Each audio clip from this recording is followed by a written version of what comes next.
Hey, what's up guys? Welcome back to the channel, and today I want to talk about dealing with negativity and dislikes and quote-unquote haters on YouTube. Now, I'm doing this for a few reasons. One, I recently had maybe the most disliked video on this channel, my last video, the MLB team name ranking video. And I've also had a lot of friends who have always wanted to post on YouTube, but have always been afraid to be on YouTube because of dealing with negativity. Now, when I say negativity, negative comments, quote unquote haters, I'm not talking about dealing with trolls, because I've done a video on that altogether. Trolls and negative comments are two different things. A troll is just some idiot who wants to entertain themselves because they have nothing going on in their lives, and they just want to put a negative comment just for the sake of it, just for fun, for their own entertainment. But a negative comment, somebody just calls you out for something that they didn't agree with on your video, that's different. That's actually, I would say that's more useful actually. I'd rather have that than obviously a troll, because at least that person took the time to watch my video, took the time to dislike my video, and took the time to comment on my video. And to me, that's more important than ever. And it's kind of amazing how this is how my perspective has changed in the last year and a half of me posting on YouTube. Because when I started posting on YouTube, when I started posting on YouTube many years ago and quit, that was something I was always worried about. And I've had some people say negative things here and there, but not too much, not too negative, but it always made me nervous, and I would just want to quit altogether. And even the year and a half ago, when I started posting again on YouTube, I started off posting Tesla videos. And we all know there's a lot of Tesla haters out there. People hate Tesla content in general. So you're bound to get a mix of trolls and a mix of people who just don't like Teslas in general. And that's totally fine.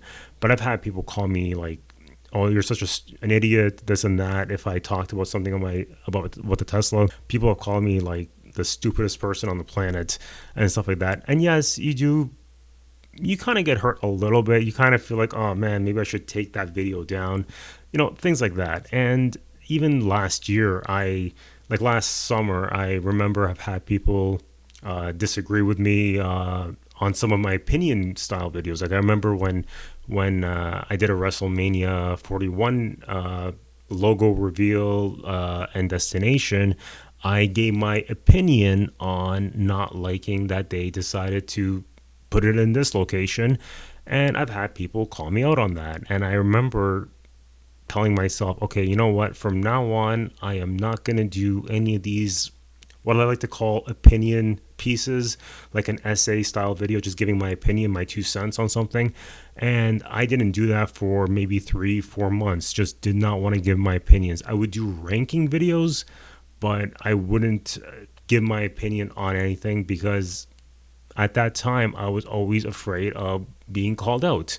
So it wasn't until the late summer, August of 2024 is when I decided to get back into giving my own opinion on videos, making these style of opinion videos. But I do want to say that just because someone disliked your video, always remember it's still engagement at the end of the day. And I remember back in the fall, I actually was not getting any dislikes on a video, and maybe 1 or 2 comments, and that's it. And trust me, I felt the channel was just getting completely stale because there was no engagement, there was no interaction, and that's very important to try and grow your channel. At the end of the day, someone could just click on your video and just watch it, but then they don't comment, they don't like, they don't dislike, they don't do anything. And trust me, that does nothing for anybody. And the worst thing is really if someone just clicks on a video and then clicks off. That's even worse. You want people to watch your video, yes. You want them to watch it to the end, yes. But there's a reason why people always say, please hit the like and subscribe button. It's because you want that engagement.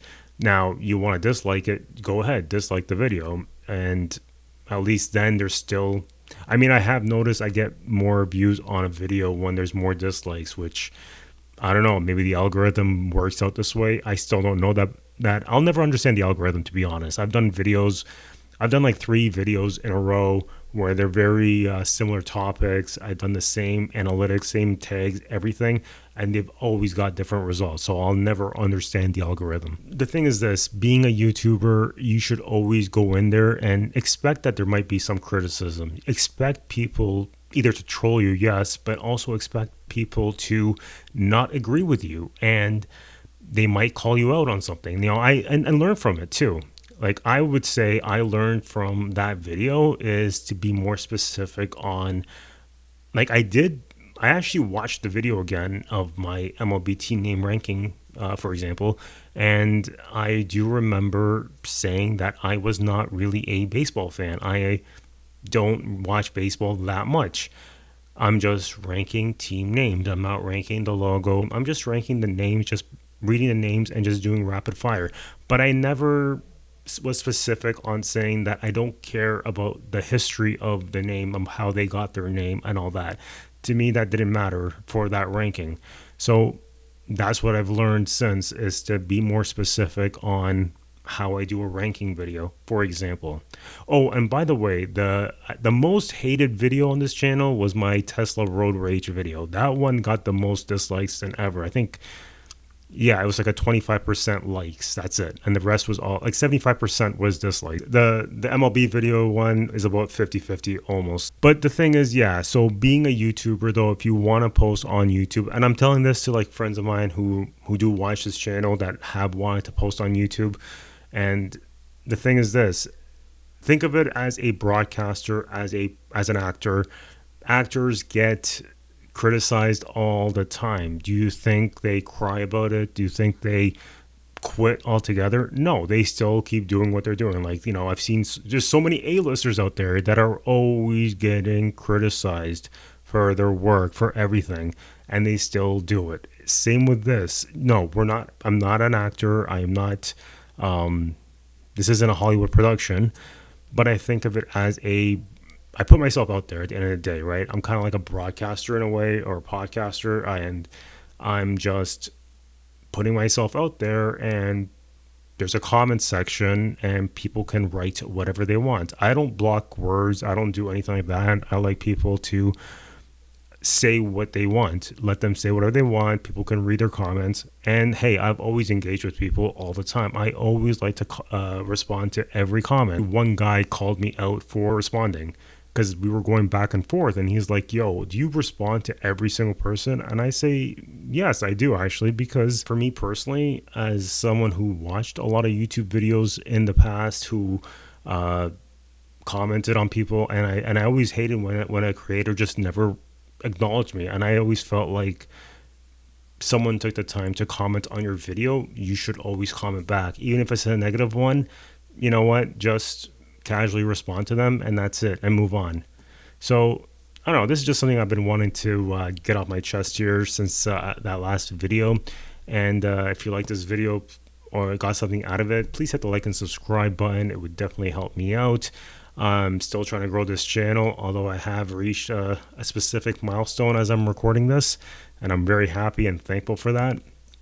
But the work still continues. I still have to reach another milestone, and really appreciate it if you could help me out with that. Anyways, I hope I get to see you on the next one.